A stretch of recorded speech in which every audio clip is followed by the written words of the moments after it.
Appendix 2. Spiritual Experience. The terms spiritual experience and spiritual awakening are used many times in this book, which, upon careful reading, shows that the personality change sufficient to bring about recovery from alcoholism has manifested itself among us in many different forms. Yet it is true that our first printing gave many readers the impression that these personality changes, or religious experiences, must be in the nature of sudden and spectacular upheavals. Happily for everyone, this conclusion is erroneous. In the first few chapters, a number of sudden revolutionary changes are described. Though it was not our intention to create such an impression, many alcoholics have nevertheless concluded that in order to recover, they must acquire an immediate and overwhelming God consciousness, followed at once by a vast change in feeling and outlook. Among our rapidly growing membership of thousands of alcoholics, such transformations, though frequent, are by no means the rule.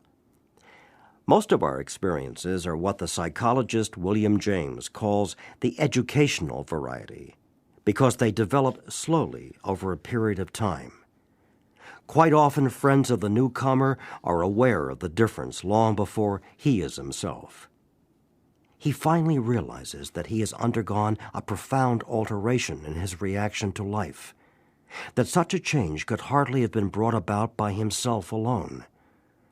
What often takes place in a few months could seldom have been accomplished by years of self-discipline. With few exceptions, our members find that they have tapped an unsuspected inner resource which they presently identify with their own conception of a power greater than themselves. Most of us think this awareness of a power greater than ourselves is the essence of spiritual experience. Our more religious members call it God consciousness. Most emphatically, we wish to say that any alcoholic capable of honestly facing his problems in the light of our experience can recover, provided he does not close his mind to all spiritual concepts. He can only be defeated by an attitude of intolerance or belligerent denial. We find that no one need have difficulty with the spirituality of the program. Willingness, honesty, and open-mindedness are the essentials of recovery, but these are indispensable.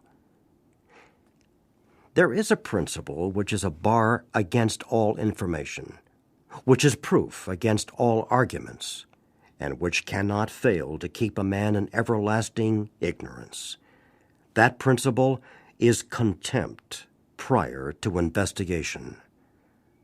Herbert Spencer.